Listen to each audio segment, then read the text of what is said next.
വളരെ സന്തോഷമുണ്ട്. ഈ വിജയം സഖാവ് ടി പി ചന്ദ്രശേഖരന് സമർപ്പിക്കുന്നു, എൻ്റെ അച്ഛന് സമർപ്പിക്കുന്നു. വടകരയിലെ മുഴുവൻ വോട്ടർമാർക്കും ഈ വിജയം സമർപ്പിക്കുകയാണ്. അവരുടെ സ്നേഹമാണ്, അവർ ചേർത്ത് നിർത്തിയതാണ്. എല്ലാ പ്രിയപ്പെട്ട വോട്ടർമാരെയും നന്ദി പറയുകയാണ്, സ്നേഹത്തോടെ നന്ദി പറയുന്നു ഈ ഒരു വിജയം സമ്മാനിച്ചതിന്. ഇന്ന് സഖാവ് അതാണ് ടി പിയുടെ രക്തസാക്ഷി ദിനമാണ്. ഈ ദിവസത്തിന് പ്രത്യേകതയുണ്ട്, ഈ വിജയത്തിനും പ്രത്യേകതയുണ്ട്.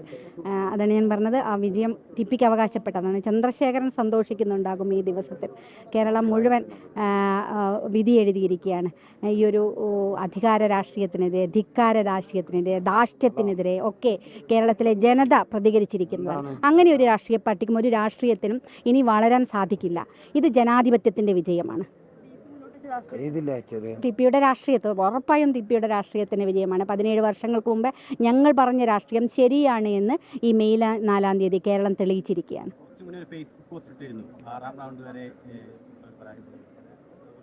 തീർച്ചയായിട്ടും അത് തന്നെയാണ് അതിൻ്റെ ഒരു യാഥാർത്ഥ്യം. അത് കേരളം ആഗ്രഹിക്കുന്നതാണ് പറഞ്ഞത്.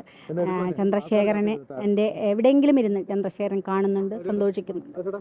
51 വെട്ടിന് കേരളം പ്രതികാരം ചേർത്തത്.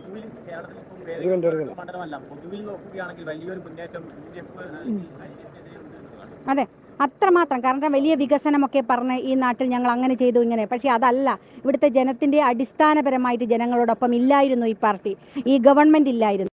ജനങ്ങളുടെ അടിസ്ഥാന പ്രശ്നങ്ങൾ ില്ല സാധാരണ ജനങ്ങൾ നകന്നുപോയിരിക്കുന്നു എന്നാണ് ഈ തെരഞ്ഞെടുപ്പ് തെളിയിച്ചിരിക്കുന്നത്. ബംഗാളിലെ അവസ്ഥ കേരളത്തിൽ ഉണ്ടാകുമെന്ന് ഞങ്ങൾ പറഞ്ഞതാണ് വളരെ മുന്നേ. പക്ഷേ അതിനെയാണ് കൊന്നൊടുക്കാൻ തീരുമാനിച്ചത്. എതിർ ശബ്ദങ്ങളെ നിശബ്ദമാക്കാൻ വേണ്ടിയിട്ടാണ് തീരുമാനിച്ചത്. അതിനൊക്കെ കേരളത്തിൽ ഈ ഒരു ദിവസം മറുപടി പറയാൻ കേരളം കാത്തിരുന്നതാണ്. അതാണ് ഈ ദിവസം തന്നെ തെരഞ്ഞെടുത്ത് ഈ റിസൾട്ട് ഈ ദിവസം വരാൻ കാരണം അതും കൂടിയാണ്.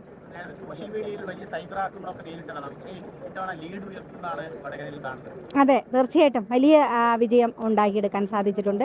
വടകരയിലെ വോട്ടർമാരാണ് അതിന്, അവരോടാണ് നന്ദി പറയേണ്ടത്. അവരാണ് അങ്ങനെ ചേർത്തത്. അവർ തന്ന ഒരു സ്നേഹമാണത്. തീർച്ചയായിട്ടും ഇനി 5 വർഷവും അവരോടൊപ്പം ഉണ്ടാകും.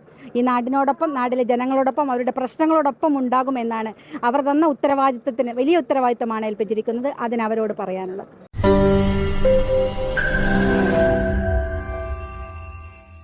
ലോകത്തെവിടെയായാലും ഏത് സമയത്തും 24 വാർത്തകളും ഓഗ്മെന്റഡ് റിയാലിറ്റി പാക്കേജുകളും എക്സ്പ്ലെയിനറുകളും വിശദമായി കാണാൻ ഞങ്ങളുടെ യൂട്യൂബ് ചാനൽ നിങ്ങൾക്ക് സബ്സ്ക്രൈബ് ചെയ്യാം.